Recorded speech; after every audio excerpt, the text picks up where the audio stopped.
Eh, hoy vamos a ver lo que es redes neuronales, ¿ya? Que es ¿cómo se llama?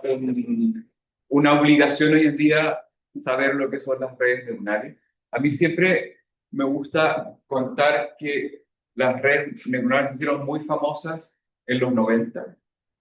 Incluso salieron revistas como International Journal of Neural Network. En esa época, cuando uno iba a una conferencia, todo era con redes neuronales, cualquier clasificación, cualquier algoritmo de machine learning era con redes neuronales. Fueron muy famosas porque había una idea de que estaba de alguna forma haciendo como el cerebro humano, conectando neuronas, sinapsis y qué sé yo. Y de ahí resulta que las redes neuronales casi que murieron. Y quien le ganó a las redes neuronales fue el SVM, que es un clasificador que vamos a ver el próximo jueves. Y el SVM se basa en una matemática que inventaron unos rusos. Y todas las presentaciones en las conferencias del año 2005, 2010, o la gran mayoría, SVM, ¿ya? Así como murió la reina, amemos al rey, así fue. Cualquier historia que ustedes lean de que algo fue famoso y murió, fue sepultado y las estrategias con SVM empezaron a cobrar mucha fuerza y todo era SVM. Hasta que vino Deep Learning, que fue como alrededor del año 2014 que se hicieron las redes profundas muy famosas. Ya se habían inventado antes, pero en el 2014 más o menos hay un paper ahí que fue bastante eh, famoso. Y la base de Deep Learning son las redes neuronales y ahora es todo redes neuronales. ¿Ya? Así que yo lo he hablado con gente del área, de mi edad, incluso mayores, que tienen una visión así como más larga de la historia, y dice esto es una moda, y va a pasar, y va a terminar, y quizás después viene otra cosa. No lo sabemos. Ahora están los Transformers, pero también hay redes neuronales metidas dentro. Así que hasta el momento redes neuronales es algo muy potente que tienen que conocer, y es uno de los clasificadores mejores cuando hay datos que son complejos, ¿ya? O sea, entrenan bien, hay toda una teoría que ya es muy madura, viene desde los años 90, hay mucho algoritmo que está disponible, está al llegar y usar, ¿ya? Dicho eso, voy a explicar lo que son las redes neuronales con un ejemplo y, como siempre, voy a pretender que tengan una claridad absoluta de cuál es la filosofía de las redes neuronales y les voy a dar como pinceladas de la matemática que hay detrás, ¿ya? Y esa parte de la matemática, estoy seguro, porque esta clase la he dado varias veces, que en algún momento se me van a perder. Es muy difícil seguir un desarrollo matemático con PowerPoint. O sea, la mejor forma de seguirlo es que ustedes lo hagan con un lápiz y un papel y que vayan haciendo las derivadas. Y eso entiendo que puede dar un poquito de flojera hacerlo, casi nadie lo hace, pero hay gente que lo hace. Y yo los invito a que la matemática que está acá, que está toda desarrollada, la hagan después en una hoja para que vean cómo se desarrolla, ¿ya? Pero lo que sí estoy seguro que van a entender cuál es la lógica que hay detrás y qué pretende esa matemática que les voy a explicar, ¿ya? Bien, voy a hacer un ejemplito de dos entradas, una salida y una función lineal y una función no lineal. Esto es lo que les quiero explicar ahora, que es como la base de las redes neuronales. Entonces tengo dos entradas, x1 y x2. Las voy a poner en un vector x, x1, x2, y esas voy a usar esta nomenclatura, x1, x2, flechita, flechita, a algo que es una estrella, pero ya voy a explicar qué es lo que es eso, y voy a tener una salida que es A. ¿Ya? Dos entradas, una salida. ¿Ok? Y la función que está adentro la voy a llamar f de x igual a. ¿Ya? Y esta función que es fx igual a la voy a explicar en detalle porque tiene una parte lineal y una parte no lineal. La parte lineal tiene que ver con pesos. ¿Ya? Aquí voy a tener un omega 1 y omega 2 porque son dos entradas. Si fueran 10 entradas, tendría 10 pesos de entrada. Y voy a tener algo que se llama un bias. El bias es un número constante que uno le va a agregar a eso. ¿Ya?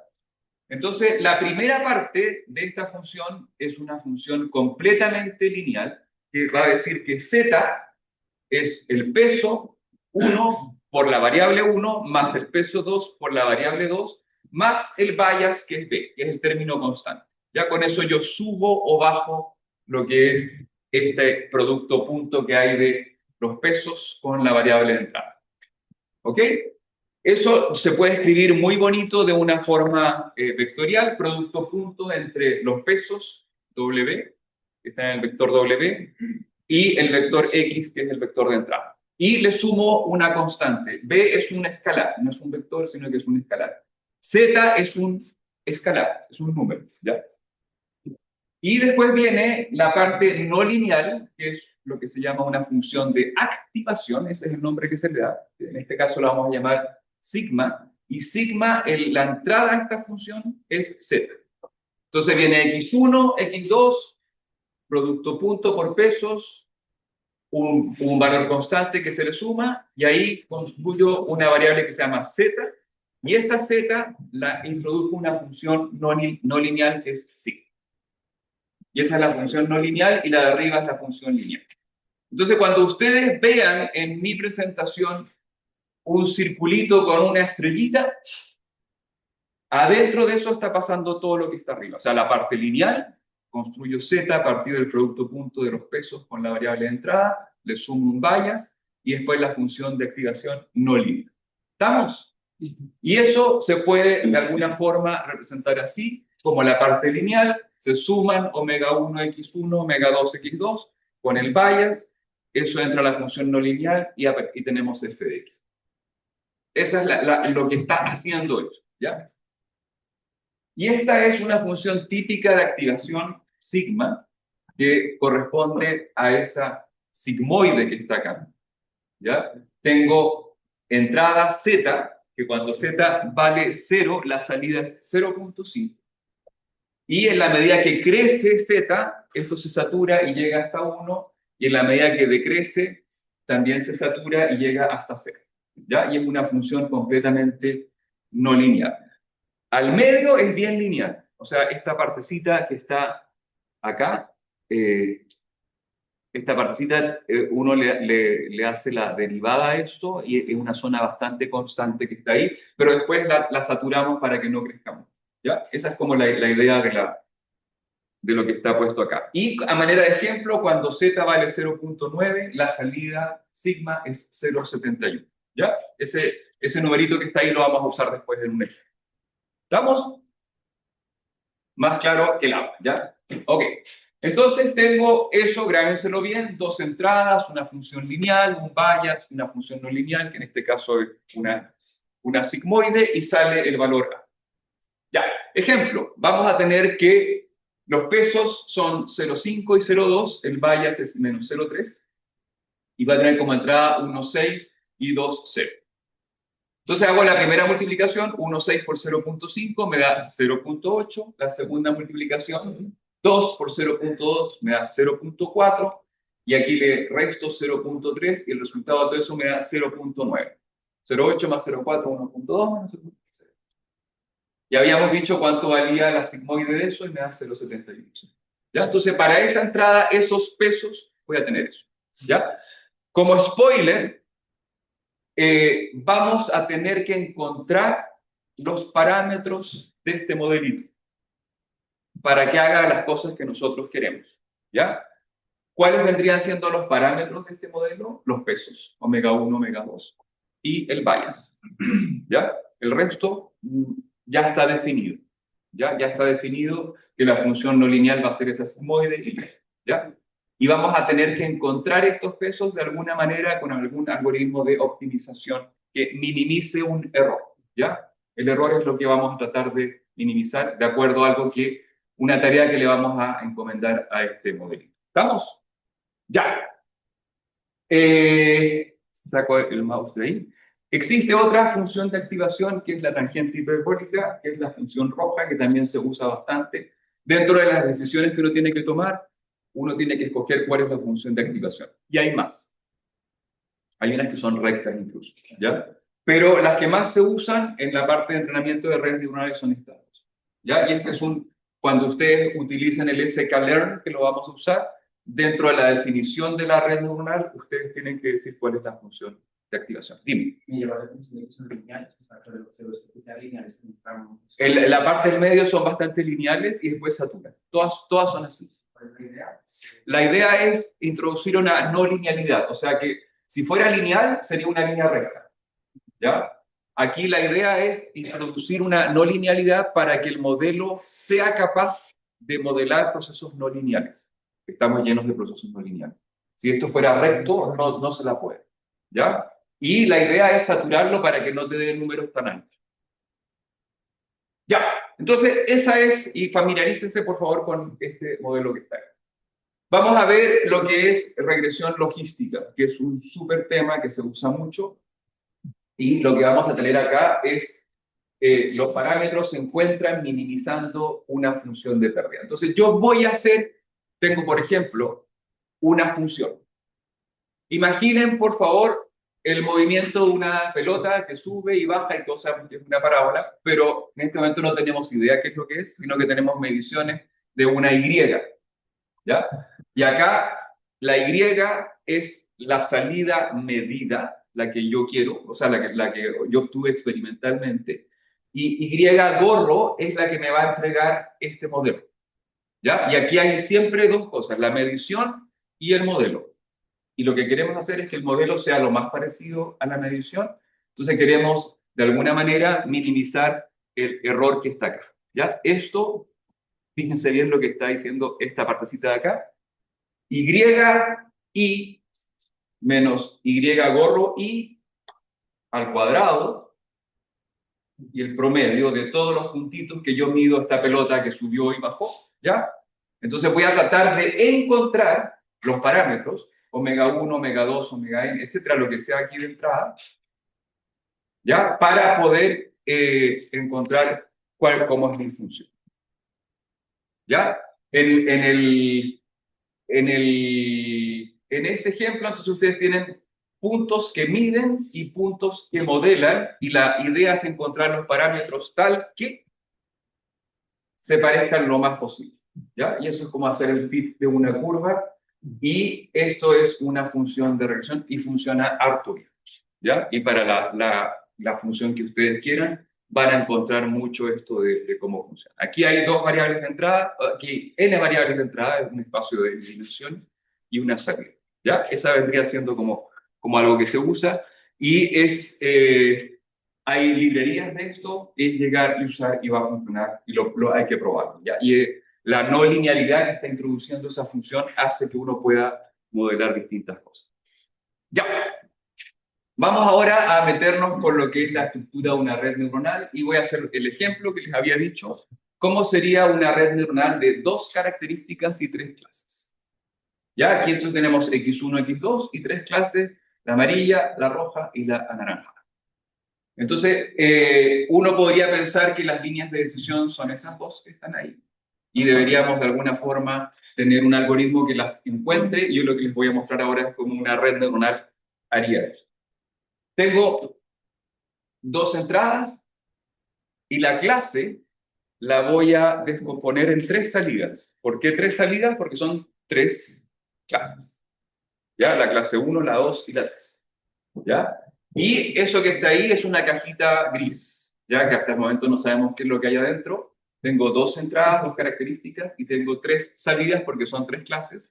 Y acá la sumatoria de las 3 nos tiene que dar 1. Es como la probabilidad de que sea la clase 1, la clase 2 y la clase 3. ¿Ya? Y la clasificación va a ser cuál es el mayor, ¿ya? Esta es una nomenclatura que se dice el mayor de ellos, búscame el argumento y vas a decir cuál es la clase. ¿Estamos? Entonces, por ejemplo, si ustedes tuvieran 0,2, 0,7 y 0,1, se clasifica entonces como clase 2, ¿ya? Porque es el máximo que está ahí. Esa es un poco la idea. ¿Estamos? La idea es que hay que buscar lo que está adentro. Ojo, esto que está acá, hasta el momento nosotros todo lo que hemos hecho es con una salida y esa salida es un número, clase 1, clase 2, clase 3. Esta es otra forma de representar la salida. Es una salida por clase que está diciendo la probabilidad de que sea esa clase. ¿Ya? De acá uno puede sacar hartas conclusiones. O sea, si ustedes tuvieran, por ejemplo, como salida que sea 0,39, una, después la otra que sea 0,41, ahí ya sumó 0,80, y 0,2, uno podría decir, ok, yo digo que es la clase 2, que es la más alta, pero ojo, también podría ser la clase 1. ¿Ya? O si dan todas como 0,33, ahí uno podría decir, no estoy seguro, esto está clasificando, etcétera. Esos numeritos nos pueden ayudar a tomar ciertas decisiones. Quedarse con el mayor a veces es como peligroso. Lo ideal sería quedarse con el mayor, pero que sea bien diferente del resto. O sea, eso es como lo ideal. Ok, lo que está dentro de la cajita negra es eso, ¿ya? Y yo imagino que este dibujo ustedes lo han visto en alguna parte. ¿Sí? Es como el dibujo típico y es la conexión de las neuronas y la sinapsis, y qué sé yo, y la biología, ¿ya?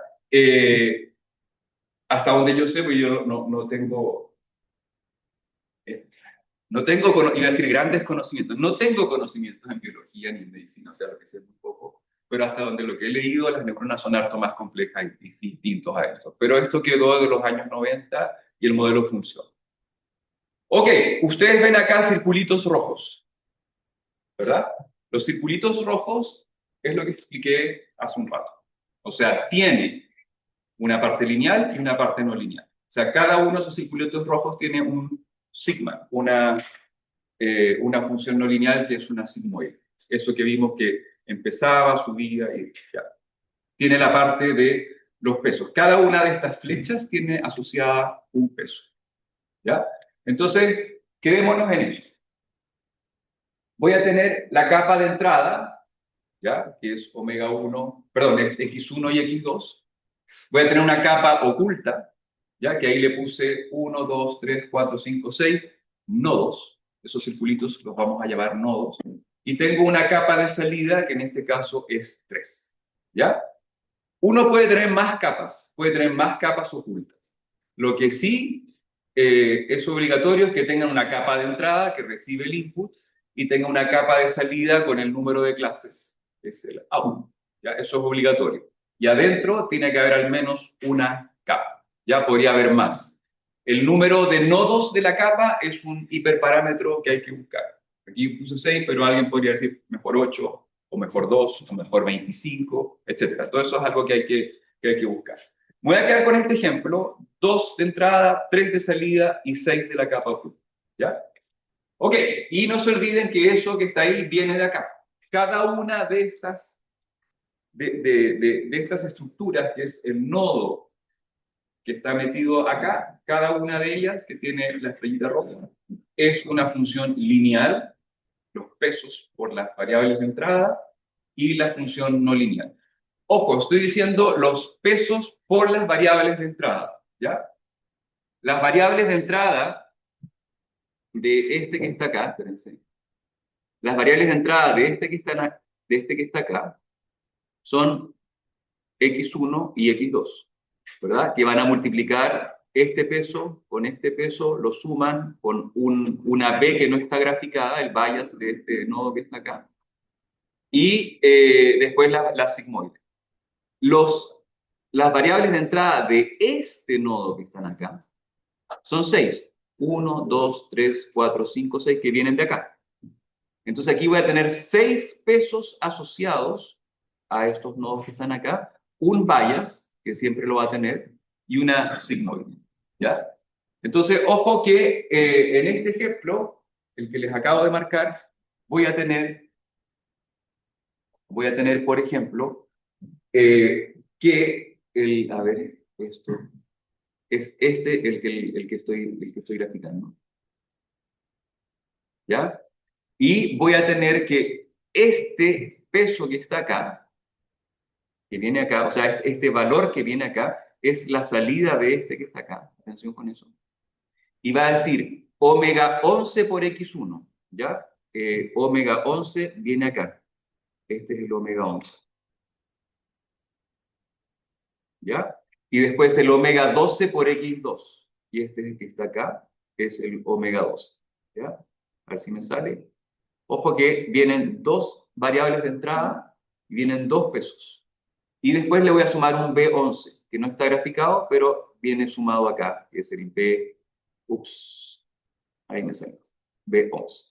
Y después de hacer toda esta operación lineal, todo eso pasa por la sigmoide sigma y la salida, que es la variable A11, que es la que me está entregando acá, viene a ser una entrada a este nodo que estoy marcando acá con doble sigma. ¿Ya? Ese es ese. De ahí ese es el otro. ¿Ya? Omega 12X1, omega 22X2. Ya son otros pesos, porque esto viene de acá. ¿Ya? Etcétera. Sí, véanlo bien que en el anterior era omega 11 y omega 12 ahora, perdón, era omega 11 y omega 21, ahora es omega 12 y omega 22. Son otros pesos, porque son los pesos que vienen de esta partecita de acá y esta partecita de acá. ¿Sí? ¿Me van siguiendo? Ok, y ahí entonces tengo todas las líneas conectadas. Si se dan cuenta, son muchos parámetros. ¿Ya? Son muchos parámetros de este modelo bastante simple. Si yo les preguntara a ustedes cuántos pesos hay acá.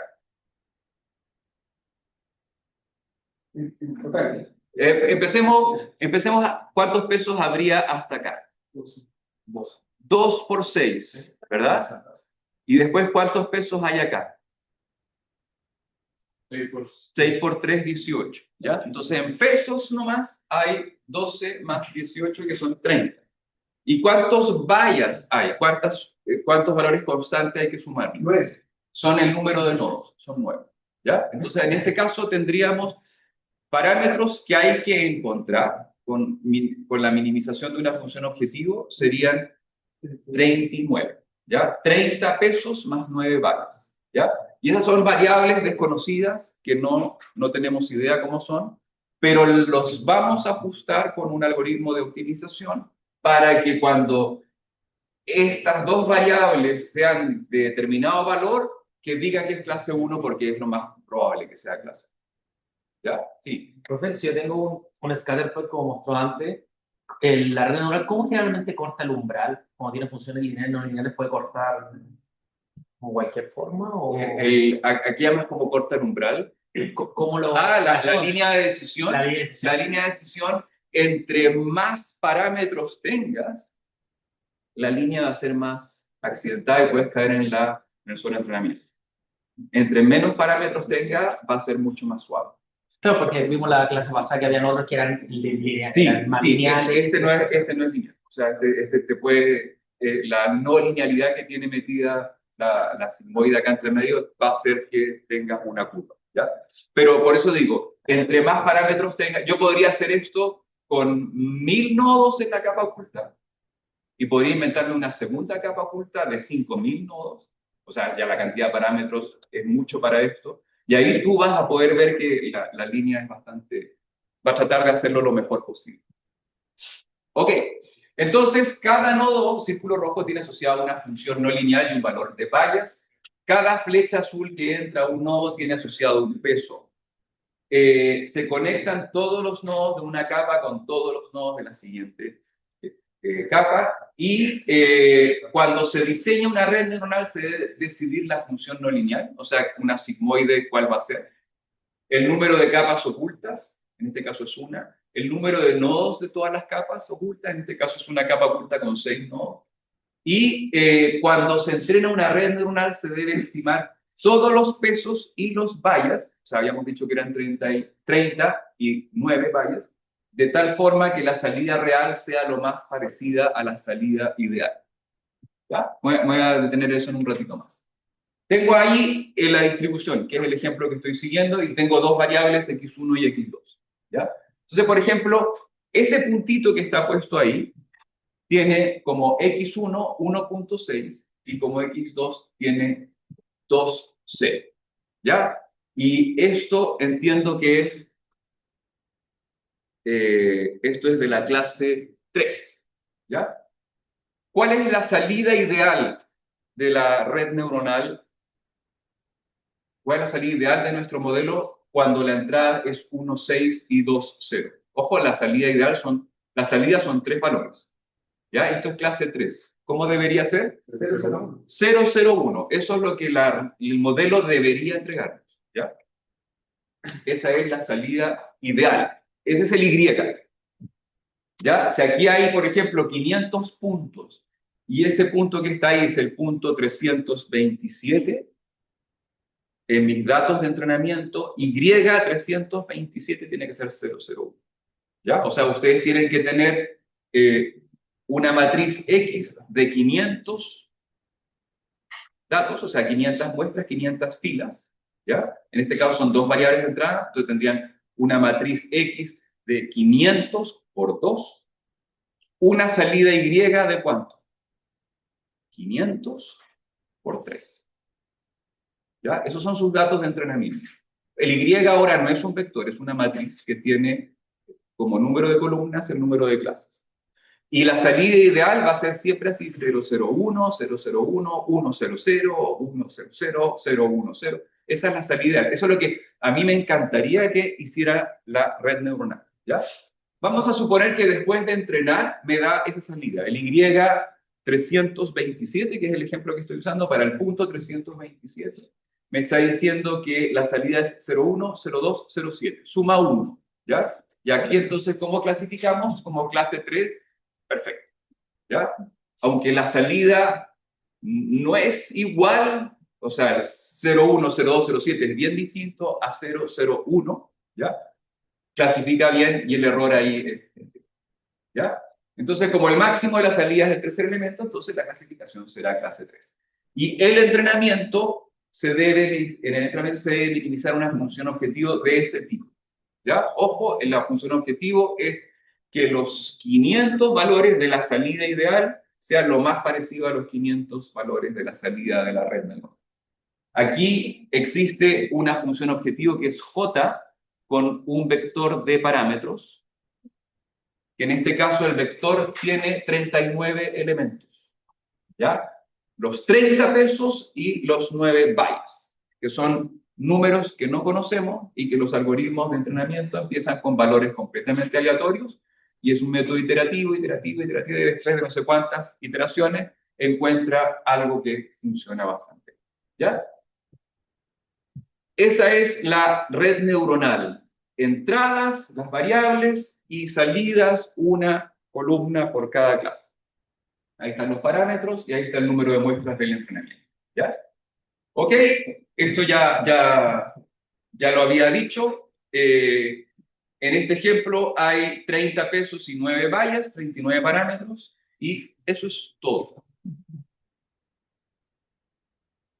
Ya está entre comillas en todo, obviamente, pero eso es, ¿ya? Y eso yo quiero que ustedes sí lo asimilen, o sea, esto lo deben entender bien. Son entradas, capas ocultas, nodos, pelotitas, palitos, pesos, vallas, una función de optimización que va a tratar de encontrar los mejores pesos y los mejores vallas para esa estructura que ustedes dieron. Se le conoce con el nombre de arquitectura. La arquitectura que ustedes diseñaron acá, que tiene una capa oculta con 6 nodos, y hay un algoritmo que va a tratar de buscar los mejores parámetros tal que el error entre la salida del modelo y la salida ideal sea mínima. Eso es todo, ¿ya? Esa es la gran idea de la red neuronal. Sí, pregunta y atrás.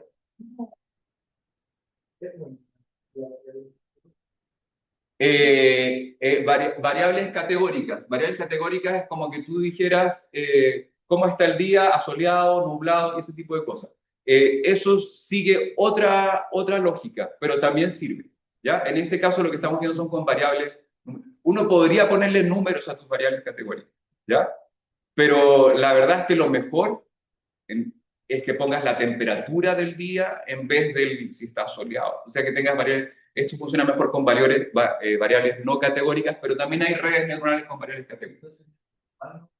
Si quiero conseguir un registro de algo. Es que el problema es que funciona mucho esto cuando hay cierta continuidad, o sea, cuando vuelvo a la temperatura. Si tú tienes una temperatura de 10 grados, una de 0 y una de -10, tú al tiro sabes que estás pasando de algo que es más o menos frío a algo que es súper frío. En cambio, si tú le dices 1, nublado, 2, soleado, 3, congelado, capaz que tú subes el número y no necesariamente estás cambiando hacia arriba algo. ¿Me explico? Pero sí hay modelos de redes neuronales con variables categóricas, pero no los vamos a ver en el curso. Pero existen, ¿ya? ¿Estamos? Sí, pregunta ahí. Eso es el ejemplo de lo que le pasaría, por ejemplo, a uno de los 500 puntos que teníamos en el gráfico pasa por ahí, ¿verdad? Sí. Todos los puntos pasan entonces por eso. Sí, ¿ya? Hay algo que es súper positivo de la red neuronal y es que, y agarrándome de tu pregunta, vienen dos variables, pasan por aquí y tengo tres valores. Esa operación es súper rápida, piénsenlo bien. Tengo dos números que se multiplican varias veces, la multiplicación en cómputo es súper rápido. Ya, una sigmoide, eso quizás un poquito más, después otra vez una multiplicación. Entonces, de la entrada a la salida es bien rápido. ¿Ya? El entrenamiento puede ser lento. ¿Ya? Ahora, hoy en día, para este ejemplo que les estoy colocando acá, con 500 muestras, el entrenamiento puede ser 1 minuto o algo por el estilo. ¿Ya? En el Colab esto no se demora casi nada. ¿Estamos?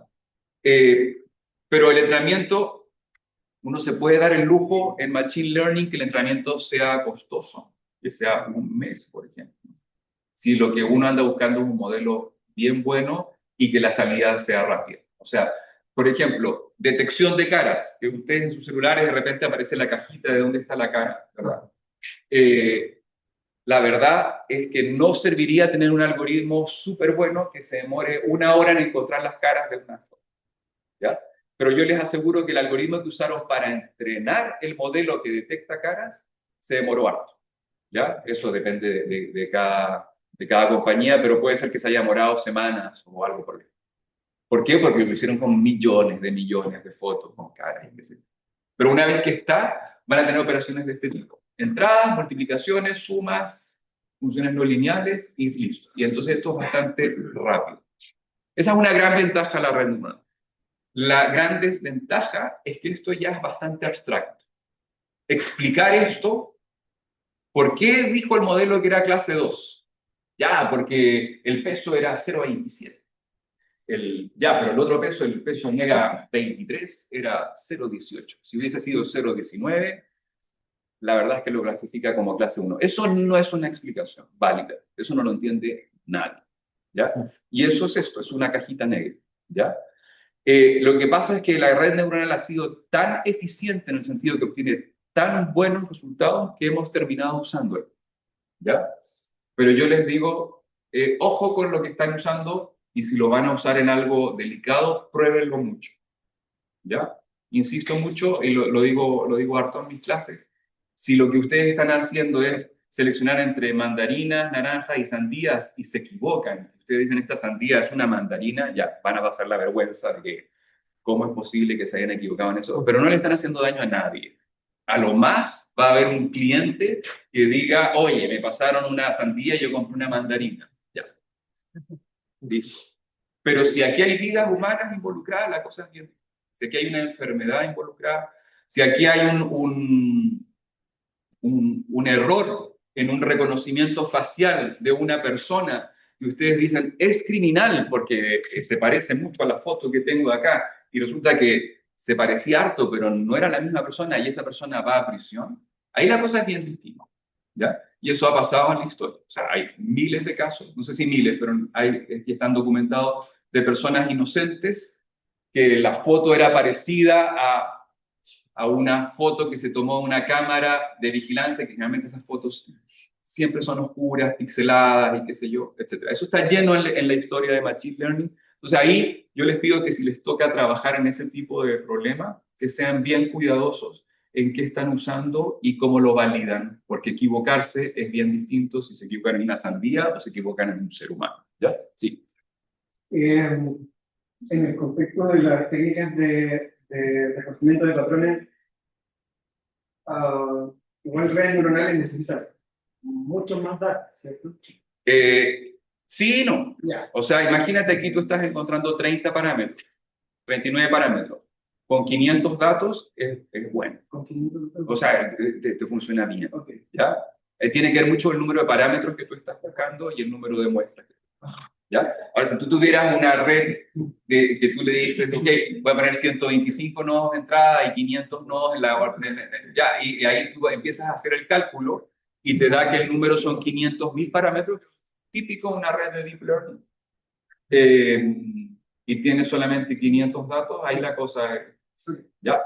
Ok, redes neuronales pueden ser así, ojo, aquí hay más capas ocultas, hay 2 capas ocultas, y sigue siendo 2 entradas y 3 salidas, pero la capa intermedia, acá tiene 2, 4, 6, 8, 9, y la otra tiene 4. Aquí hay más pesos, ¿ya? Puede ser así también. O sea, todo esto es posible hoy en día hacerlo. Y esto realmente, configurar esta arquitectura que uno dice, oh, es súper fácil, o sea, es cosa que ustedes digan, ¿cuántas capas ocultas? Ya, 1, 2, 3, 4, ya, 4, ponen un parámetro, 4, ya. ¿Y cuántos son los nodos? Entonces ponen un vectorcito que tiene 4 elementos, y el primer elemento va a tener 2, 4, 6, 8, 9, el otro va a tener que ser 5. ¿Ah? ¿Son 5? Ya, son 5. ¿Ya? Entonces, todo eso que está ahí, ustedes lo ponen como parámetros y después ponen fit. Si así es esto, ¿ya? O sea, esto que ustedes lo ven así como, lo pueden hacer, es súper fácil hacerlo, ¿ya? Y después ponen fit, enter y lo prueban, ¿ya? O sea, vean si está. Entre más compleja la red, puede haber más posibilidades sobre entrenamiento, sobre todo si tienen poquito datos, ¿ya? Y no se olviden que cada uno de esos nodos, ¿qué es lo que es? La función lineal y la función no lineal. O sea, están los pesos asociados, el bias y la función no lineal. ¿Ya? Eso no hay que olvidar lo que está metido también. Ya, sí. Que como más centrales se tengan más, ¿no? Porque la fototípica es como si... Sí. Probablemente exista, no sé si existe algún estudio en que diga que vas de lo mayor, subes y después bajas. No sé si eso te da mejores resultados que otros, ¿ya? En el caso de Deep Learning, es más bien al revés, porque tienes como entrada la imagen entera. Entonces la imagen entera podría tener 100% píxeles. ¿Eso cuánto es? Eso es 10.000 nodos de entrada. Y después eso va disminuyendo hasta que al final sale 2. Entonces estás en un clasificador de perros y gatos con fotos de 100%. Al final el vectorcito que sale de salida es un vector de 2. ¿Ya? Pregunta. Para saber el capa como correcto, ideal es solamente probar o hay algoritmos también o cosas para que está bueno. Seguro que hay algoritmos con heurísticas y todo eso. Yo lo que conozco es ensayo y error. ¿Ya? Y mi consejo es que empiecen con redes simples, o sea, con pocos parámetros, y vean si eso funciona bien. Pueden hacer un juego de ir aumentando, a ver qué tan, a veces ustedes aumentan esto y el accuracy no aumenta tanto. Si aumenta en 0.01, yo diría no más, o sea, puedes caer mucho en el sobreentrenamiento. Ok, voy a explicar el concepto de forward propagation. ¿Ya? La traducción de esto sería propagación hacia adelante, y ya hablamos de eso, ¿ya? O sea, tiene que ver con una pregunta que me hicieron acá. El forward propagation es que ustedes van hacia adelante. ¿Qué quiere decir ir hacia adelante? Que es, tienen los datos de entrada, los van multiplicando por los pesos, nodos, capas ocultas, salida. O sea, van de izquierda a derecha. ¿Ya? Si les gusta la política, se están derechizando. ¿Ya? Ese es el propagation. ¿Ok? Ese es el forward propagation. Van a tener una capa de entrada, el input layer que se le conoce. Van a tener la capa 1, que es una capa que está oculta, y la salida en este caso, van a tener otra capa que es la capa 2, y van a tener la capa de salida. ¿Ya? Por favor, aquí observen la nomenclatura que voy a usar. Primero, ustedes están familiarizados con que la entrada es X y la salida es Y, ¿ya? Ya. Ahora la salida la voy a llamar A sub 0. ¿Ya? Y perdón, la entrada la voy a llamar A sub 0. Y la salida la voy a llamar A sub 3, ¿ya? ¿Por qué? Porque hay dos capas ocultas. O sea, el número de capas ocultas más 1 es la salida, ¿ya? Si yo tuviera 5 capas ocultas, la salida sería A sub 6, ¿ya? Ojo con eso porque como voy hacia adelante, ustedes se van a dar cuenta que cada operación es exactamente lo mismo, lo que cambia son los valores de las variables. Ya, entonces X es el A sub 0 y voy a tener ahí A sub 0, 1, A sub 0, 2, A sub 0, N0. ¿Por qué? Porque voy a tener N0 datos de entrada. Y las A1, no, perdón. Disculpen, A sub 0, 1, A sub 0, 2, A sub 0, N0, ¿ya? Y eso es porque hay N0 variables de entrada. En este caso el N0 vale 2, disculpen, ¿ya? Y la salida va a ser A sub M, ¿ya? Y voy a tener a M1, a M2, a NM, porque hay NM número de clases. ¿Ya? ¿Estamos? Y entre medio voy a tener A sub K, ¿ya? Y A sub K va a tener NK nodos, ¿ya? Que este es un parámetro que ustedes van a decidir. Voy a decir que el layer 1 tiene 1, 2, 3, 4, 5, 6, 7, 8, 9. El N1 sería 9. Y acá sería 1, 2, 3, 4. El N2 sería 4. ¿Ya? Entonces, con esta nomenclatura, las operaciones me quedan súper fáciles. X es el A0. Voy a definir Z1, porque es de la capa 1, una matriz omega 1 donde están los pesos, por A sub 0, que es un vector, más los valles, que es otro vector, y voy a tener Z1, y voy a tener A1, que es la sigmoide de cada uno de los elementos Z1. ¿Ya? Y con estas dos ecuaciones, yo ya calculé todas las salidas de la capa 1. ¿Ya? Y ahí voy hacia adelante, pasé de A0 a A1, con estas dos. Están acá. Después voy a hacer lo mismo con la capa 2. Z2 va a tener una matriz omega 2. Voy a hacerlo acá para que quede. Z2 tiene una matriz que es omega 2, la de los pesos, y la entrada es el A1. O sea, A2 tiene entrada A1. Este omega 2 son todos los pesos que están acá. Y este B2 son todos los valles, este es un vectorcito de 4 elementos que entra acá. Y después la salida, que es un vector de 4, lo paso por una sigmoide y voy a tener la salida A2. Y después voy a tener la salida A3. Y se dan cuenta, la estructura del hacia adelante es exactamente la misma. Tengo la entrada A sub K y la salida A sub K más 1.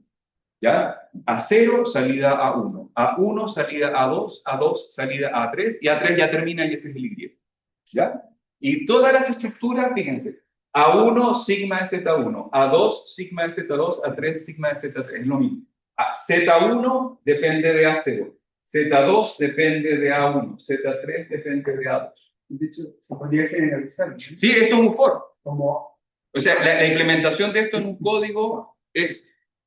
O sea, ustedes no tienen que hacer aquí 6 líneas de código, sino que es un for con 2 líneas de código. ¿Ya? Y eso es lo que se llama forward, hacia adelante. ¿Ya? Y esa es la evaluación de la red neuronal.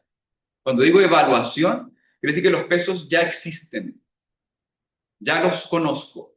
Al principio, cuando uno está entrenando, los pesos son random. Los conozco, son random.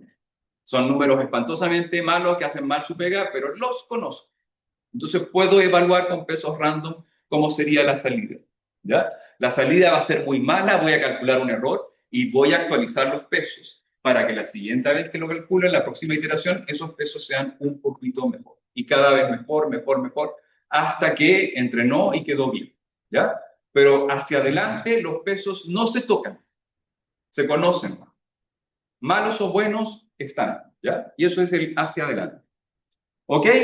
Las ecuaciones serían ZK, una matriz omega K por AK menos 1 más BK. y la otra sería AK igual sigma de ZK. Bien, aquí viene una pregunta que es para que yo estruje sus neuronas. ¿Ya? ¿De qué tamaño es omega 2? ¿Ya? Vamos a irnos para atrás. ¿De qué tamaño es esta matriz que está acá? De 9 por 2. Chuta. Así de violento. 9 por 2. Ese sí fue un forward, así como, ¡pah! Ya, 9 por 2. Ya, vamos por partes. Vamos por partes, ¿ya? ¿Cuánto? ¿Ah? 4 por 9. Ya, vamos por partes. Tú dices 9 por 2, 4 por 9. Ya, vamos por partes. El omega 2, ¿de qué tamaño es omega 2? ¿De qué tamaño es Z2? El vector de salida Z2, que es el mismo tamaño de A2. ¿De qué tamaño es A2? 4, ¿verdad? 4 por 1. Voy a poner 4 nomás. Este también es de 4, ¿verdad? Quiere decir que la matriz W2 tiene que ser de 4 por ahí, ¿verdad? Ya, ¿de qué tamaño es A1? A1 tiene el mismo tamaño de Z1 y esto tiene que ser de 9, ¿no? Entonces, esta que está acá tiene que ser de 4 por 9, ¿verdad? Por 9. ¿Y de qué tamaño es B2? Este me quedó muy mal ahí. ¿Ah? Y B2 es un vectorcito de 4 por 1. ¿Ya? El 1 no lo voy a hacer porque me cuesta mucho dibujar aquí. ¿Ya? ¿Estamos? Honestamente, yo he trabajado implementando esto y probando. Lo más complicado es achuntarle a esto. ¿Ya? Lo más complicado es de qué tamaño es el omega, el W, 4 por 9, 9 por 4, 9 por 2. Ahí uno se equivoca harto, ¿ya? Pero más o menos cuando uno lo tiene, este que está acá es un 9, ¿ah? No es una... Ya. Ok. Ya, ese entonces era el forward propagation, y aquí estas son las ecuaciones. Atención, for k igual 1 to 3. ¿Ya? Empiezo con k igual 1. K igual 1 va a ser Z1 igual omega 1 por A sub 0. A sub 0 lo conocemos en la entrada.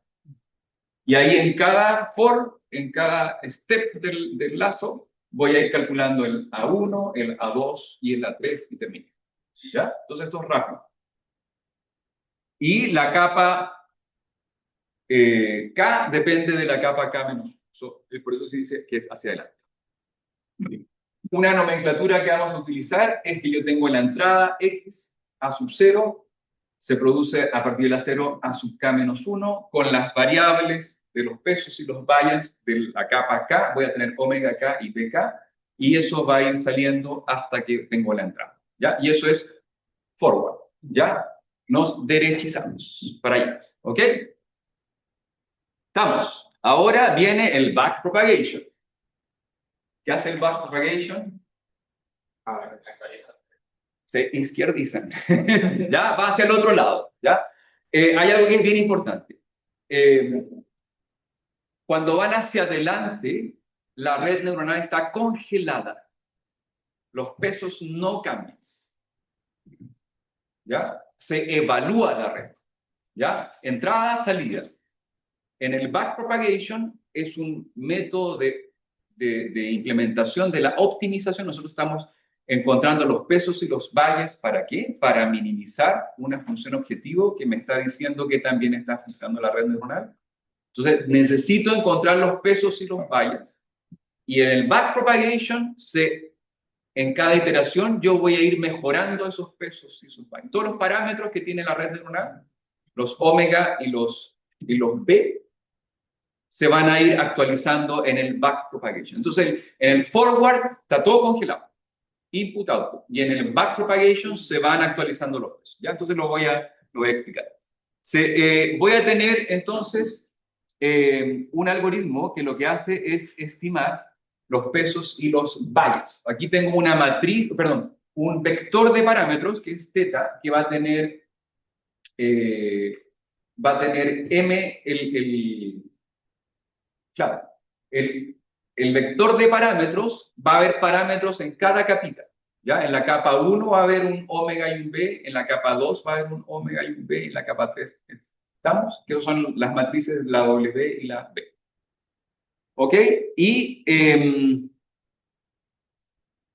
entonces se minimiza la función objetivo, que es J de los parámetros, que los parámetros son todos los parámetros. O sea, cuando pusimos el primer ejemplo, es un vector de 39 elementos. 1 partido por n, la sumatoria de una función de pérdida, que así se le llama f-loss, que lo más intuitivo es que ustedes piensen que es el error entre lo que está diciendo el modelo y lo que es la realidad. Y ustedes lo restan y sacan ahí un promedio del error. Eso se minimiza, ¿ya? Hoy en día hay otras funciones de pérdida mucho más complejas, pero para esta explicación, quédense con que es la diferencia entre lo ideal y lo modelado, ¿ya? Entre el borro y el no borro. Dime. ¿Tienes las muestras? El N son las muestras de entrenamiento, Ya. ¿ya? ¿Tienes una pregunta? Sí. Sí. Y en general, ¿cuál se ocupa más? Es que va a depender del problema. Y hay unas que usan entropía, hay otras que usan, etcétera. O sea, son como 5 las más famosas. Y esta que estoy explicando se usa re poco. ¿Ya? Pero a mí me gusta usarla porque es la que más se entiende, así como para entender bien qué es lo que está haciendo una red neuronal. La función de pérdida lo que está castigando es si lo hace bien o lo hace mal. ¿Ya? Ok. Y aquí ejemplo de función de pérdida que es esa que está ahí, que es un ejemplo. Ya. Voy a explicar, yo creo que esto ustedes lo han visto en alguna parte, un método de minimización de una función objetivo, el método de gradiente, que es súper famoso. Y voy a tener una función objetivo J de 2 parámetros. 2 parámetros porque no puedo graficar más parámetros. Necesito una tercera dimensión que es J y mis 2 parámetros son θ1 y θ2. En el ejemplito que estoy viendo se necesita una función objetivo desde θ1 hasta θ39, ¿ya? ¿Ya? Entonces eso es más complicado. Pero acá son 2 parámetros θ1 y θ2. Y voy a suponer que hay un mínimo, ¿ya? Todos estos algoritmos empiezan con un punto inicial, ¿ya? Y este es un top view, como un mapa topográfico de lo que están viendo allá. Entonces empiezo con un valor inicial, que es este que está acá, que también lo estoy dibujando acá, es el mismo punto, solo que es en otra visualización. Y lo que voy a hacer es que voy a calcular la tangente, o sea, el gradiente en ese punto. Ojo, subo acá y calculo cuál es el gradiente. El gradiente va hacia abajo. Y yo lo que voy a decir es que el próximo punto de la iteración tiene que estar en la dirección negativa del gradiente, ¿ya? Dirección negativa del gradiente quiere decir que se está acercando al mínimo. Si yo estoy arriba y empiezo a bajar en esta función objetivo, debería llegar al mínimo. Entonces, una buena forma es sacar el gradiente, y si el gradiente dice que la función sube, bueno, bajo, porque tengo que llegar al punto más bajo. Entonces, empiezo con un valor inicial, calculo el gradiente y me voy en esa dirección, y este es mi valor siguiente. Y después de muchas iteraciones, voy a llegar hasta el valor final, que en este caso está ahí. ¿Ya? Esto entonces tiene que ser los parámetros en la iteración R más 1, son los parámetros en la iteración R menos el gradiente, que tiene ahí un alfa, que es un factor, se llama factor de aprendizaje, el learning rate del gradiente. ¿Ya? Si ustedes lo hacen muy grande, van a saltar de la iteración 1, van a saltar a este lado de acá. Entonces hay que hacerlo a veces muy pequeñito para que vaya de a poco. Pero si lo hacen muy poco, quizás se van a demorar 1000 pasos en llegar. Eso también es un hiperparámetro que hay que calcular. ¿Estamos? Entonces, ustedes, el algoritmo de entrenamiento tiene los siguientes pasos. Sí, estamos bien. Ojo, estos son 4 o 5 pasos que son bien intuitivos. El primero es, empiezo con todos los pesos y vallas random. Ya esa es mi primera iteración. Ese es el paso 1. El paso 2, ojo, el paso 2, con esos pesos que yo tengo, hago un forward. Quiero saber cómo está mi red. ¿Ya? Y va a estar muy mal porque es todo random. Ese es el paso 2. El paso 3, voy a calcular los gradientes. Y voy a calcular los gradientes de mi función objetivo con respecto a los pesos y mi gradiente de la función objetivo con respecto a los bayas, que son las variables que yo ando buscando, los W y los B. Y después el paso 4, voy a actualizar los parámetros utilizando el algoritmo de los gradientes. O sea, la matriz omega K ahora es la antigua menos el gradiente multiplicado por alfa, los pesos es los pesos anteriores menos el gradiente multiplicado por el alfa. Evalúo la función objetivo y si la función objetivo es grande todavía, repito, es el paso 2. ¿Cuál era el paso 2? El paso 2 es, el paso 2 es forward, la derivada, la actualización de los pesos y otra vez esto. Y ahí me quedo, y me quedo, y me quedo. Y cada vez que yo haga forward, evalúo, y cada vez que yo hago backward, voy cambiando los pesos. ¿Ya? Les dejo aquí la matemática, ¿ya? Y no la voy a explicar porque no la van a entender. O sea, y no la van a entender no porque yo sea un mal profesor y ustedes sean unos pésimos estudiantes, sino porque esto hay que hacerlo a mano. Están todos los pasos y es fácil. O sea, por favor, no crean que esto es complicado. Pero aquí está simplemente cómo se calcula cada una de las derivadas, ¿ya? La verdad es que como metodología pedagógica, PowerPoint con ecuaciones, a mí nunca me ha convencido mucho, ¿ya? O sea, yo veo las miradas y sé que están como... Nadie me está siguiendo, es una pérdida de tiempo, ¿ya? Pero ahí está, ¿ya? Y al final, lo que ustedes tienen es un modelo como este tipo. Atención, porque esto sí me interesa que lo comprendan bien. Voy a tener un forward que voy evaluando hacia adelante y voy a tener un backward propagation. Y cuando yo hago el hacia la izquierda, aprovecho de actualizar los pesos. ¿Ya? Y esto se repite, o sea, se repite a veces 100 veces, a veces 1000 veces, uno tiene que estar viendo ahí cómo funciona. Eso es todo, ¿ya? Ahora hay algo que a mí me gusta, la teoría de la red neuronal y los métodos, no guarden nada, porque la clase no ha terminado. No. Eso es todo lo que es red neuronal, pero falta un pedacito que es bien importante. Así que saca el cuaderno. No, la teoría de las redes neurales es bien ingeniosa, o sea, tiene varias cosas que son muy interesantes de analizar. Yo tuve la suerte de haber seguido un curso en Coursera, ¿ya? En que la parte de las redes neuronales las explicaron así como se suele decir, peritas manzanas. Y a partir de ese curso desarrollé un código que es la red neuronal, lo que se dice from scratch, o sea, sin sklearn, solo NumPy, ¿ya? ¿Ya? Y está todo lo que he mostrado acá, ¿ya? Sería deshonesto de mi parte decir que el código es mío, el código lo hice en relación a las clases, ¿ya? Y las clases lo explicaban como bastante bien. Y eso es lo que les quiero mostrar, que eso está acá, y aquí hay dos códigos. Redes neuronales from scratch, ¿ya? Y from scratch, la traducción de from scratch es desde la basura. No, eso es todo, gracias.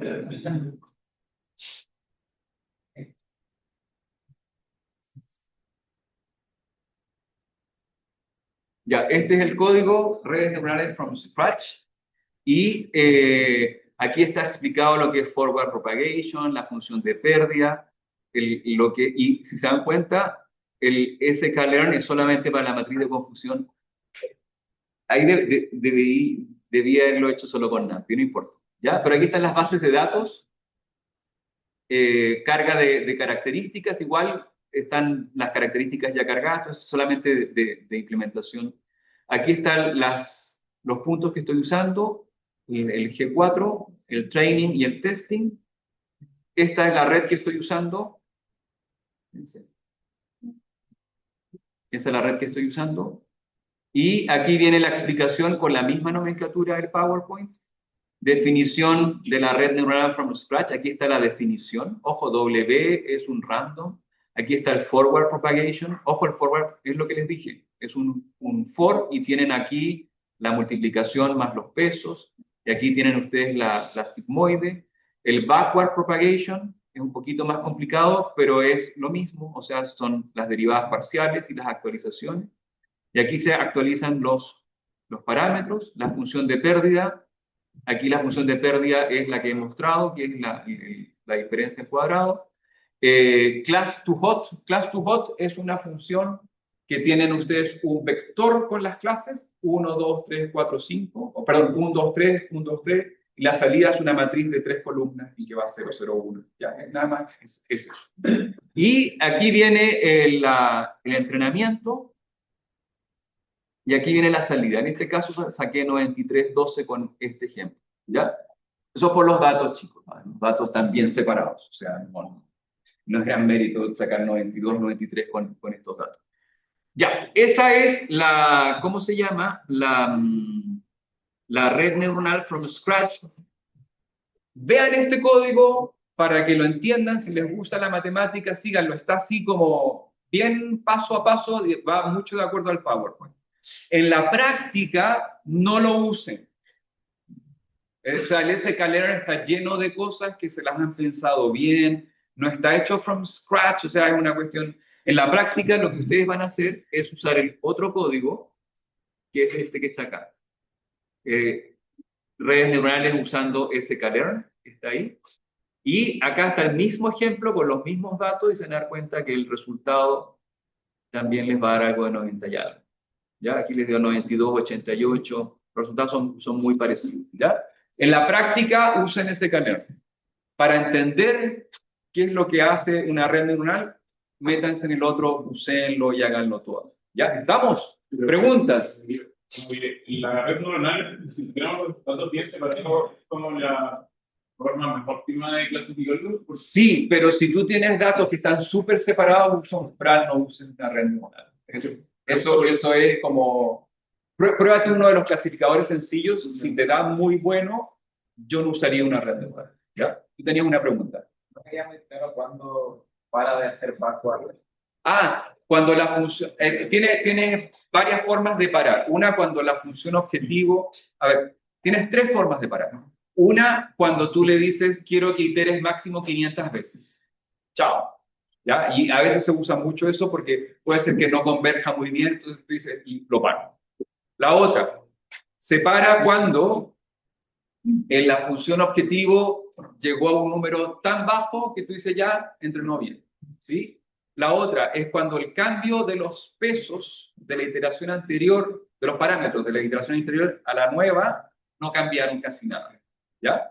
Y tienes otra, tienes la cuarta, que esa es la que más se usa, y perdón que no la había recordado.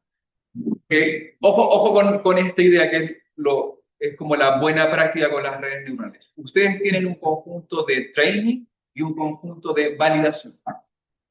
Entonces ustedes entrenan una iteración y prueban el accuracy en el de validación. Las muestras de validación no se usaron en entrenar, se usan en validar. Entonces calculen el accuracy cómo va disminuyendo. Cuando el accuracy empieza a subir, para. Porque lo que va a suceder es que la accuracy de la validación empieza a subir y la accuracy del training empieza a bajar.